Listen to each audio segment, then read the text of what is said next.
Mystery in the Air, starring Peter Lorre, presented by Camel Cigarettes.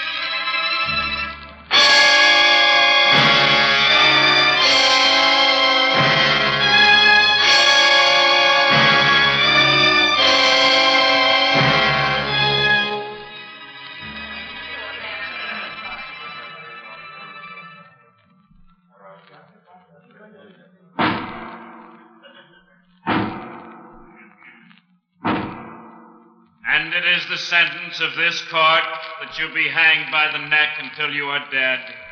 And may God have mercy on your soul.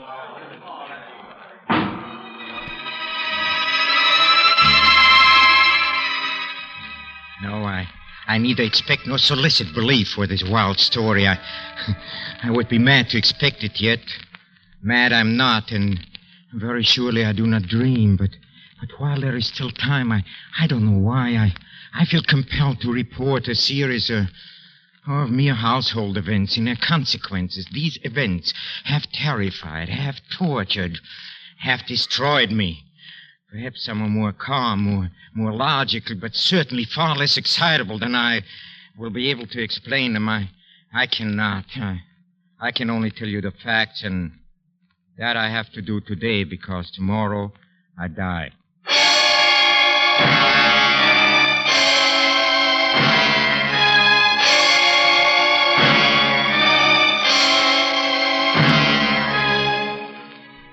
Each week at this time, Camel Cigarettes bring you Peter Lorre in the excitement of the great stories of the strange and unusual, of dark and compelling masterpieces culled from the four corners of world literature.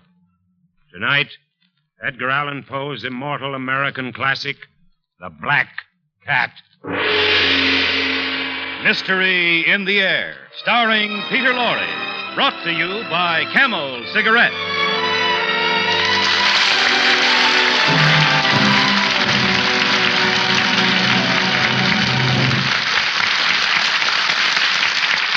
Experience is the best teacher.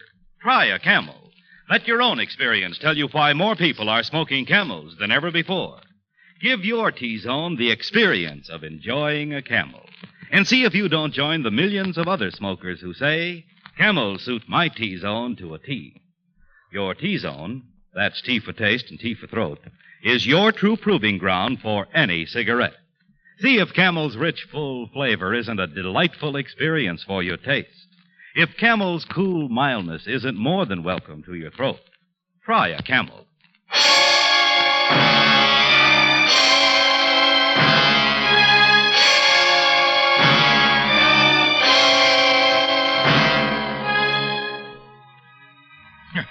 No, believe me, there was nothing, absolutely nothing in my childhood which forecast the terrible events that were to come.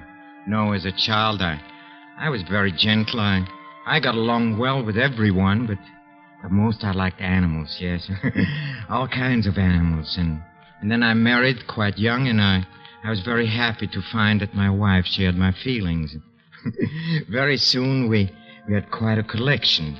Oh, we had birds and goldfish. We had a dog and some rabbits, and we had a cat. I'll never forget the day my wife brought it home. Hello. You're home so early. Look, Charles, look. Look what I brought. Oh, look at it. Oh, the little kitty. Where did you get it, darling? Oh, the poor little thing. Some dogs were chasing it, and I just rescued it in time. Yes, it was so frightened. Yes, but it isn't frightened anymore. Oh, it seems to love you, Charles. Then that's not strange. All animals do. Yes. Nobody's going to hurt you, kitty, no. How about some milk, huh? Yes. There, you see? Oh, you must have been very hungry. Yes. Hey, what's your name, huh? I don't suppose he has a name. He is so young. I don't think he belongs to anybody. Well, then we have to give him a name. You mean we can keep him? Keep him? What are you talking about? He has no home. We can't turn him out in the streets, can we? Oh, Charles, I was hoping you'd let him stay. Of course, but he must have a name. Yes, let's see. Oh, yes, black. Yes, all black. Beautiful.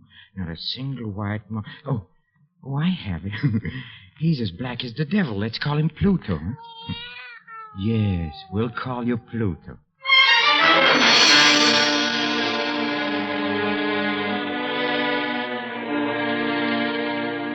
Well, Pluto grew up to be a remarkably beautiful cat, and of all the animals in our house, he became my favorite and my playmate, yes, and until it all changed, yes, and as the years went on, my character suffered a radical change, and everything changed.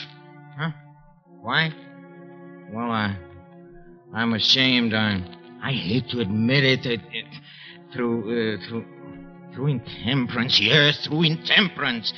And then as drink became more and more necessary to me, I became more and more moody and irritable.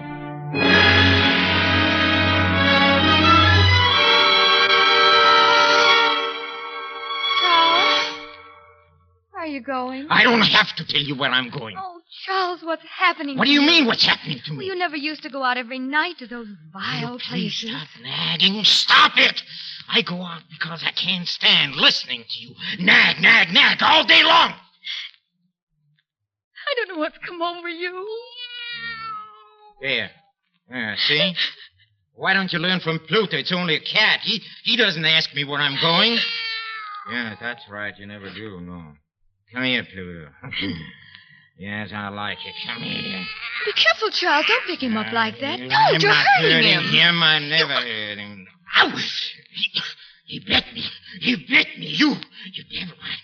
I'll show you. Don't, Charles, don't. I'll show you, beast!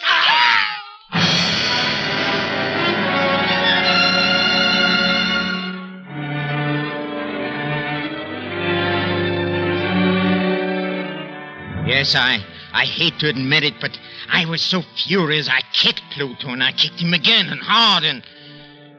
Well, the next morning I saw that his ear was torn, and I was filled with remorse for what I'd done. From then on, Pluto ran away in terror whenever I approached, and that in turn made me more and more irritated, and in the end it was sheer perverseness, nothing else, yes. Sheer and unexplainable perverseness that made me do what I did. Yeah. I blush to admit it, but one morning I strangled the poor animal. Yeah, I killed it only because I knew that it had loved me and because it had given me no reason for offense. No, I'm offering no excuse.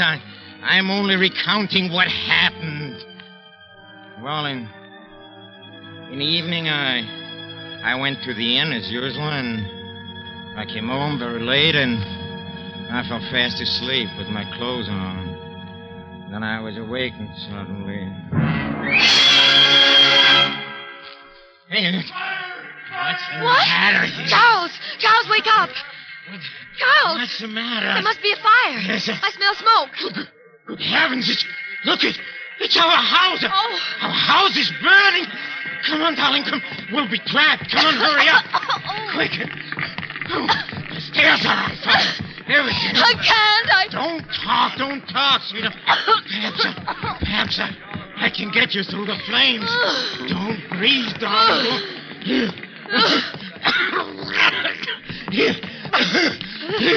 Here's the front door here.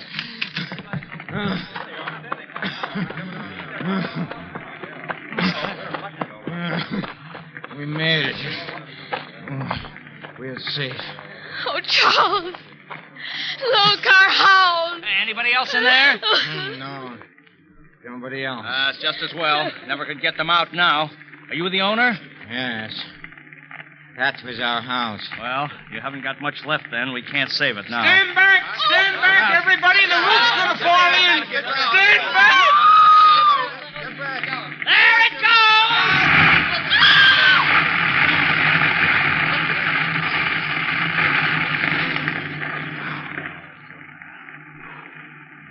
Well, it's down now. Funny, nothing is left but that one wall in the middle. Look at it. What about it? Well, look at it on the wall. Hey, that is strange. What are you talking about? What's strange? Oh, there on the wall. It's still standing. What? Marks on the plaster. Marks? What marks? What's the matter? You blind? Right up there on the wall, that black figure. It looks like a cat. Yeah, it does. The smoke must have done it, but it certainly does look like a cat. What looks like a cat? There, and it's got one floppy ear. Who's got a floppy ear? Funny. That's really funny. Funny, huh? It's not funny. It is not funny at all, you hear? I know what it is. You know who it is? Yes, it's Pluto. I recognize him. Yes, there, see? His ear is torn, huh? Oh, you beast. That hideous beast. It's come back to haunt me. Leave me alone. You hear? I can't stand it. I can't. Get some water, somebody. This man's fainted. In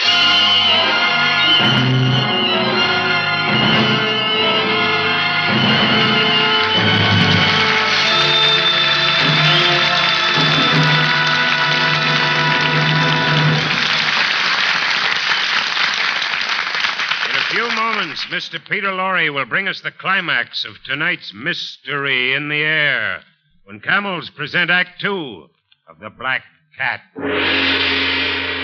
Ask a champion the secret of his success, and no doubt you'll get the same answer every time. Experience is the best teacher. Take Rose Gould, for instance, featured aerialist of Ringling Brothers and Barnum and Bailey Circus. Miss Gould says it took experience to teach her that famous 75-foot dive into space. Mildred O'Donnell, diving champion, thanks experience for her crown. Yes, they all learn from experience, just as smokers everywhere learn from experience about cigarettes. Back in the days of the wartime cigarette shortage, millions of smokers tried brand after brand, smoked whatever they could get. And that experience made people experts in judging the differences in cigarette quality. That was when so many people discovered that Camels suit their T-zones to a T. That Camels give them the rich, full flavor and the cool mildness they've always wanted. As a result, more people are smoking Camels than ever before. experience is the best teacher. Try a Camel yourself.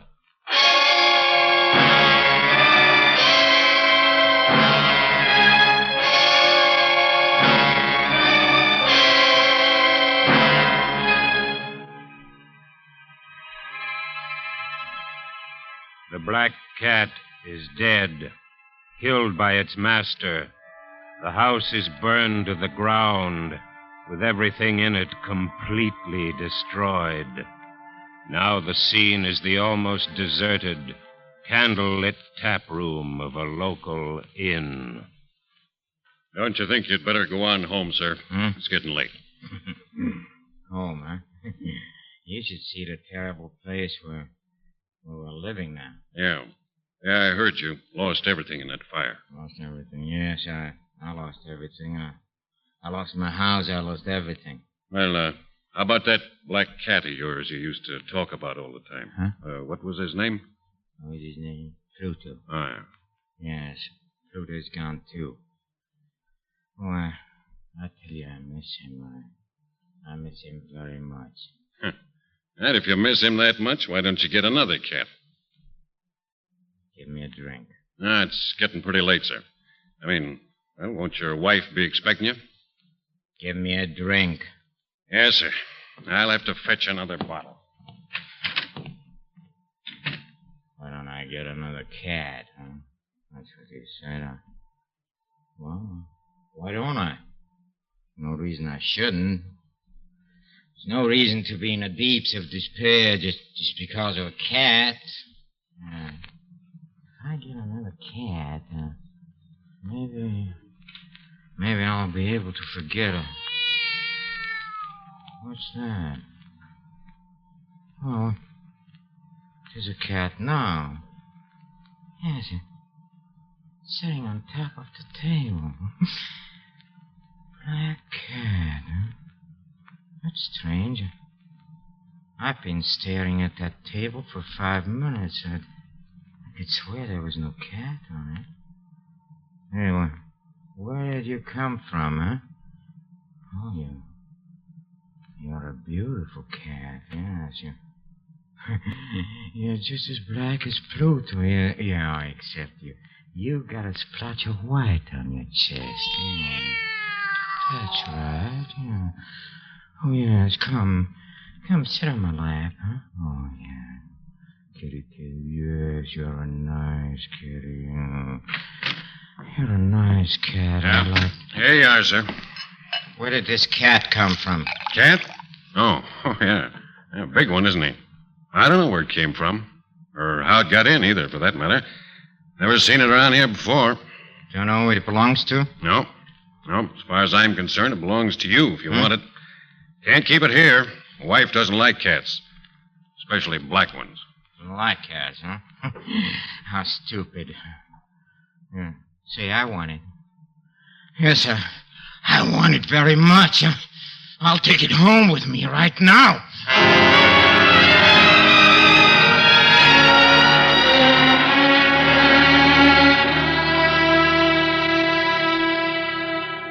Charles, this is such a wonderful cat. Just since last week, it's made itself so much at home. Well, you'd think it had lived here always. Yes, I've noticed that. It reminds me so much of Pluto. Yes, but this one has a patch of white on its chest. Don't forget that. Yes, that's right, dear. But I can't help wondering. I wonder what ever became of Pluto.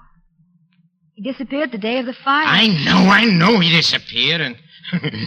well, maybe he knew the house was going to burn down.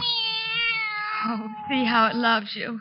It's rubbing against your leg, just the way Pluto used to. Pluto!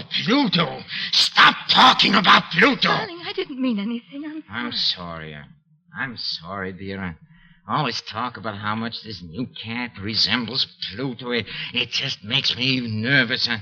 Look, actually, there's hardly any resemblance at all, really. Except that they're both black. This one has a white patch on its chest and... Oh, the poor thing. Charles, look, his ear is torn. Huh? See? What? Here under the fur. Oh, I never noticed that before. Neither did I. Why, it's just the way Pluto's... I mean... Go ahead, say it. It's torn, yes. Just the way Pluto's ear was torn when I kicked him, huh? That's it, isn't it? Well, he must have been in a fight or something. But it's curious we didn't notice it. Curious, huh? You have no idea how curious it is. No idea. Get that cat out of my sight. Charles, you're mad. Get it out. How can you of act that sight. way about a poor dumb animal? Take it Especially out one of that here. loved you so much. Oh, now you frightened it, Take dear. away from me, you hear me? The way you talk, anybody'd think you don't even like the poor Like cat. it, huh? Like it. I hate it. I tell you, I hate it. I hate it. I hate it.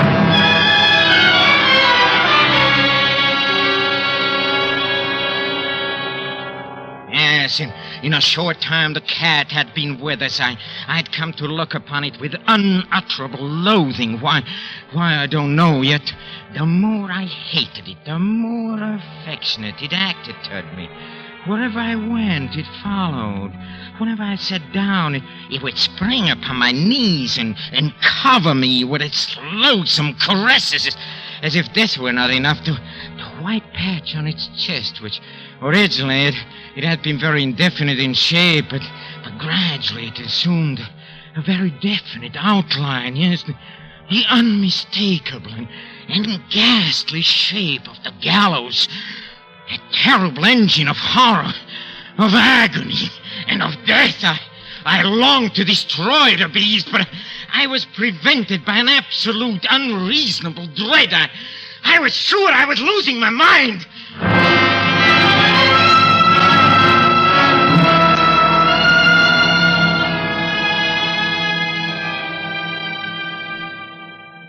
Charles, are you going out again? Yes, I'm going out. I don't know when I'll be back. Oh. Before you go, do you suppose you... Why, what is it? Will you help me bring up some wood from the cellar? Why do you always want more wood? The house is cold. You know I haven't been feeling well. I'm not strong enough to carry it myself. Strong enough. All right, come on, I'll help you. You might have thought of this before. Look out! What? Oh, that's Cat. That's that beast again. It's always under my feet. It tried to trip me on the stairs. Oh, no, I'm sure it didn't. I'll get rid of that beast once and for all. I'll get... Charles! Put down that crowbar. Get out of my way. No, stop. I say get out of my way. Let go of my arm. Please, Charles, you let don't go know what of you're my doing. arm. Are you going to let go? Oh, please. I said let go. Oh. Why didn't you let me go?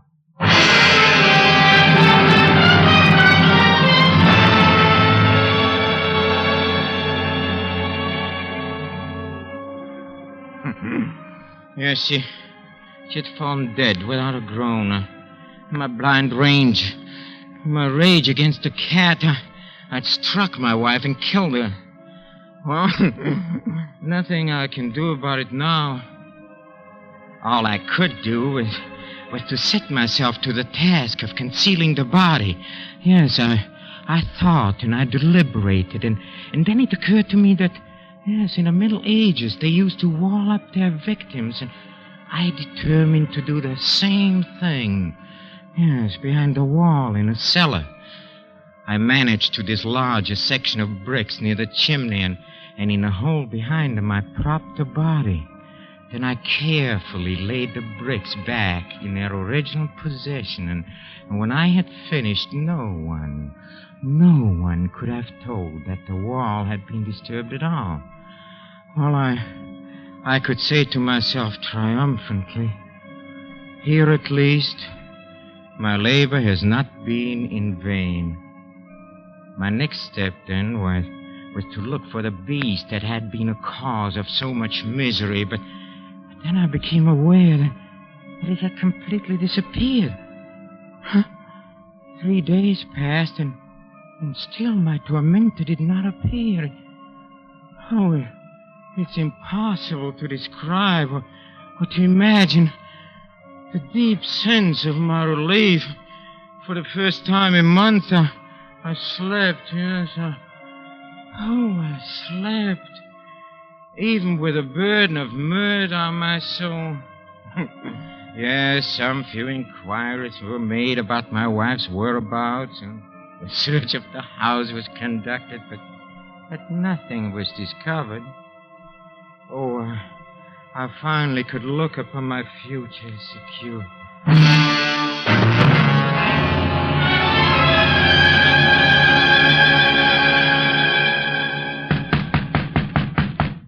Yes?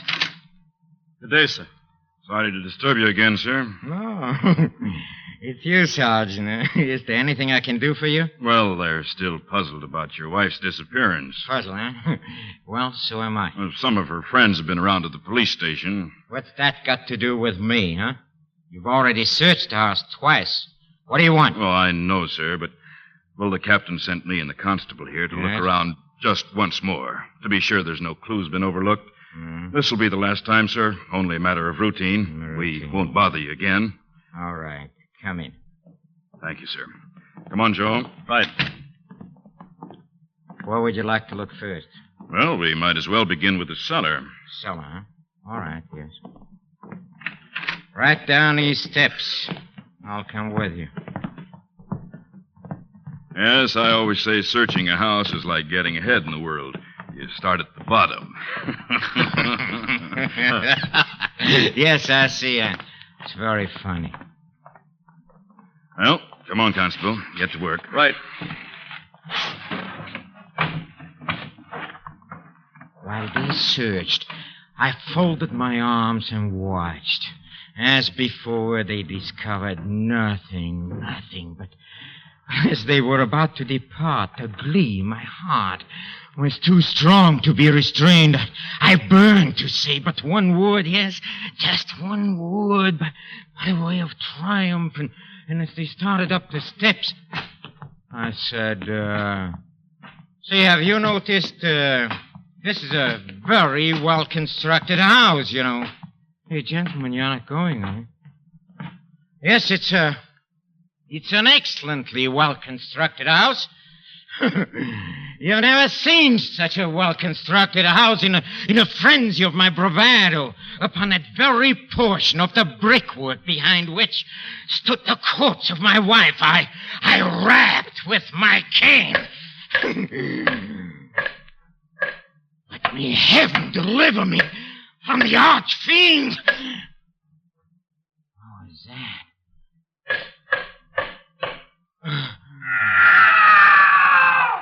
Mother of mercy, what was that?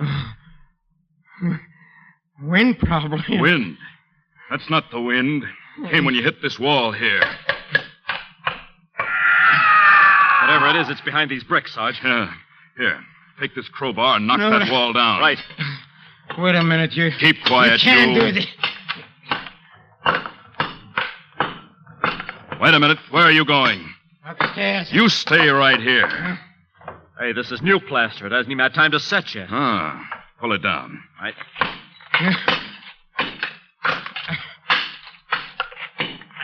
Here she comes. Look out.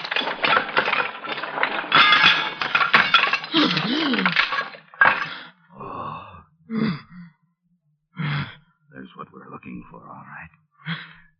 His wife's body. What's that horrible-looking thing sitting on her head? It's the cat. How did that cat get in there? I know how it got in there. Yes, I know. I must have walled it up in a tomb, and I never knew it, no. Look at that red mouth. Those burning eyes. You hideous, you beast, you monster, you are the devil. You made me a murderer. Now for 3 days you've been in there, waiting to send me to the gallows. Well, the hangman will get me. Yes, I hope you're satisfied. I hope you're satisfied.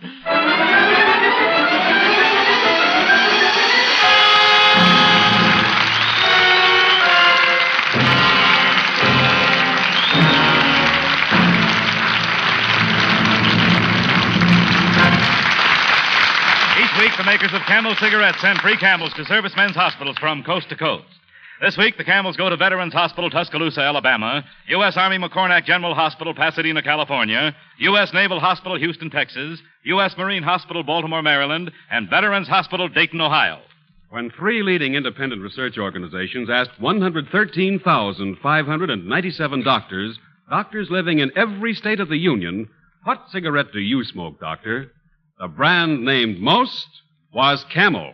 According to a nationwide survey, more doctors smoke Camels than any other cigarette. Next week, Mystery in the Air, starring Mr. Peter Lorre, brings you an adaptation of one of our star's greatest motion pictures, Crime and Punishment, based on the book by Fyodor Dostoevsky, with a special musical score composed and conducted by Paul Barron. Mr. Pipe Smoker, here's proof for you. Proof that Prince Albert is a satisfying smoke. More pipes smoke Prince Albert than any other tobacco, naturally. Prince Albert is a mellow, mild tobacco with a rich, full flavor. Choice tobacco specially made for smoking pleasure. Specially treated to ensure against tongue bite. Crimp cut to burn slow, smoke cool. See if one pipe full of PA doesn't convince you that Prince Albert is your favorite, too. Beginning 2 weeks from tonight, Thursday, October 2nd, Camel's comedy quiz, The Bob Hawke Show, will be heard at this time over these same NBC stations. This is NBC, the national broadcasting company.